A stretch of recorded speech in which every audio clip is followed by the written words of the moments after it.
Today we're here with Matt in this 2017 GT350R, and I am very, very excited for today because I absolutely love the Shelby. So you bought this, we met at a Cars and Coffee earlier this summer. M1 Concourse, and you had just bought the car, right? So you want to tell a little bit like when you got it, how, deciding it, where you got it from? Well, in 2015, I drove a prototype R in Arizona, being I worked for Ford. Oh yeah, so, we both work for Ford, both engineers, yep. So I drove the R car on the track and fell in love. Yeah. And as Randy Pope says on his Motor Trend channel, you know, can't drive the R first or you fall in love. So I put an order in July of 15. Okay. The dealer I had with my car fell through, so I ended up finding this car in Texas. And I drove down in early July, right after 4th of July, and I picked it up and trailered it back. Yeah. Yeah, you told me, what was the number? You waited how many days for this car? 492. 492 days. So in case you're not entirely familiar, it is very, very difficult to get your hands on an R. Yep. A lot of dealers have been charging and still are, to an extent, very absurd markups because, again, just the demand for them far outstrips how many they're building, and it for good reason, because it's the absolute top car. This car was listed for 20 over. Yeah. And I talked them down to 10, which is the lowest I could find in the U.S. at the time. I've seen in just the recent last couple of weeks, I think one or two for like 5 to 6 grand over, and they're gone the next day. Yep. I saw one for 5 grand over, called them, and they said, oh, it sold yesterday for 10 grand over. I'm like, well, duh. But yes, it's very difficult to get your hands on one, and for good reason. So you've been almost dailying this, right, this whole summer? Yeah, I have 4,500 miles since July 14th. So hell yeah. If you had to pick one thing among all the awesome parts, what's your favorite part of the car? The exhaust. The exhaust, the sounds? Yeah, because you flip the switch and loud mode. Triples the noise. Yeah, sounds awesome. Yeah, nothing quite like it. I like, so I've been in mostly 16 Shelby 350s, and not R cars. You don't get that little toggle switch. You got to go through you have to go through the menu and the track apps. Toggle switch is cool. The little fighter jet toggle. And you don't get that with the normal R. You have to get the electronics package. Oh, okay. So it's all blank here, and there's no radio. It's just the little crappy lights. It just says R right there. Oh, really? Oh, it's just the cover, right? Yeah. There's no radio. Yeah. Is there anything you don't like? To be honest with you, either the tires that they wear out so fast, but again, with Cup 2s, you have to do that. Yeah. The rut wander is bad because the thing, if you let go of the wheel, the thing likes it's tram lighting everywhere. But again, it comes with the territory of 305s up front. Honestly, I'm still in my year before honeymoon phase, so I have no complaints. I did enough research on it with the 400 days I waited that I had no complaints. I wanted it, and I was happy I got it. I think my only complaint is the markup and how hard they are to get. That's it. You know what? You're right. Yeah. That is the hardest one. Is calling a dealer and them telling you, oh yeah, we're selling our car for 120,000. Yeah, it's like, what? But for you, we'll give it to you for 117. Okay, thank you. I appreciate that. Yeah, have a nice day. Good luck. Yeah. So one of my main concerns with the 350R is the carbon wheels and tires. We kind of discussed some of the warranty, and I mean, they're expensive wheels. I think they've come down to like 16 grand a set.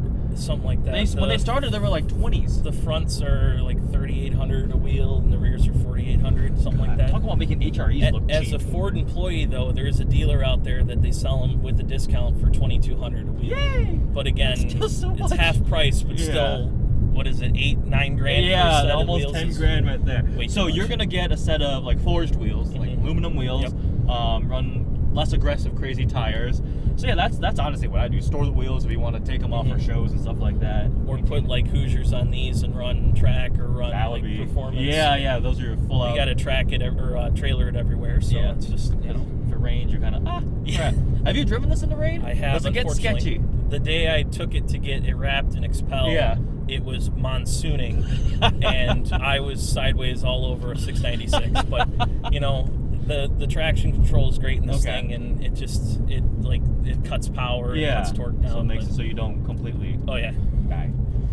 The thing is, like, it is the most track intense car, and it's still like comfortable, like from this. Right, the Magna Ride is so amazing. It soaks up all the bumps on our crappy Michigan roads and everything. And I run it in normal mostly. I don't run it in sport or track. Gets painful. Yeah, but I run it also in comfort steering rather than normal or sport because the comfort is actually a little more damped. Not damped, but has a little more assist that allows you to not, like, as you're tramlining, you're not like, fighting the wheel. Okay.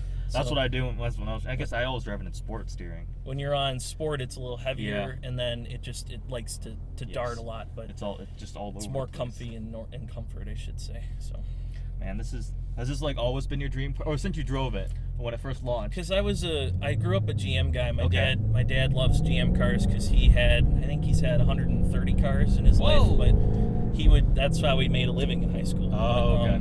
He loved the GMs back in the day because every motor was, interchangeable. Yes. And he hated Fords because every Ford had backwards and different wiring, different engines. So I grew up that, and then I got hired in at Ford and drove. This was my first Mustang I drove. Unfortunately, you jumped straight to the top. best and best. You're literally ruined for every other Mustang out there. I took a 5-liter and drove that, and I'm like, this is nice. And then drove the R again and went, okay, well, never mind. If I buy a 5-liter, I'll be disappointed. So so that's how it happens. And then as I drove it more and more and read about it and realized it's something that's special and limited and everyone loves it. I get more thumbs up and everything. It's great. Yeah, the limited factor is really big. I only know of 16 production numbers. It's like 500-ish and like 5,000-ish. They're like, I think it actually is more like 3,000 normal cars and 500 Rs. Oh, maybe it's they were doing similar values like the Boss. I think it's like 5,000 and 500. Oh, okay. But for 17, they doubled production of the R. So this one is chassis 612. Okay. But last year they only had, I think, 517 was what I saw online the other day. But and then I think 18 they're dropping back down because they're limiting the production run. So I think there'll only be 2,000 R cars, depending if they go past 2018. Okay. It's still yet to be determined from what I'm hearing. Yeah. So I'm hearing mainly what I've heard is 18 will be the last of the run. Yep. Because the 500 will be coming out. Which is nice because then there's only 2,000 of them out there. Yeah. And the Boss was what, 3 years? 2 years. 2 years? 12 and 13, yeah. Really? So then how many Laguna Secas were there?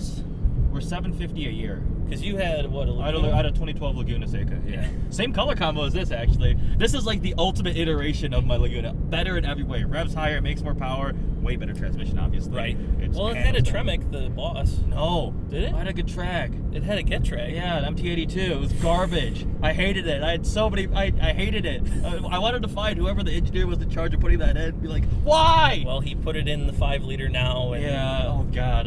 It's better than it was. Yeah, but no.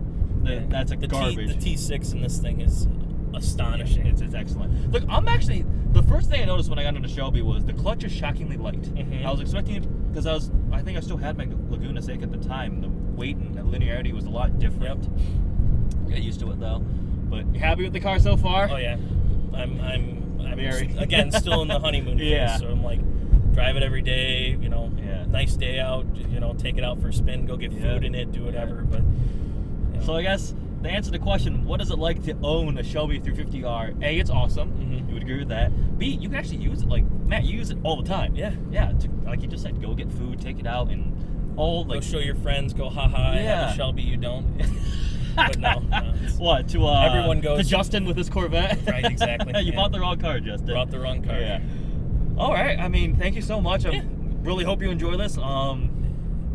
Like I said, I can't stop smiling. It's an insane, awesome car. The one thing that I tell people is I have a disease called the ISS, which is involuntary smile syndrome. Every time you drive this car, no matter what you're doing, no matter where you are, you're always smiling. Definitely. So it's a lot of fun. You can't be upset in a Shelby 350R. No, you can't. Although you might be a little bit nervous if it's raining out. Right, exactly. Or if you're on a dirty and very rough road. But yeah. Hope you guys like this video, seeing what it's like to own this absolutely beautiful machine. If you have any questions, comment below, let us know. You want to check out your Instagram? Yeah, at DetWings1090 is my Instagram. I post photos of the car all the time. But it's always fun seeing pictures of this car. Yes. Yeah, thanks for watching, guys.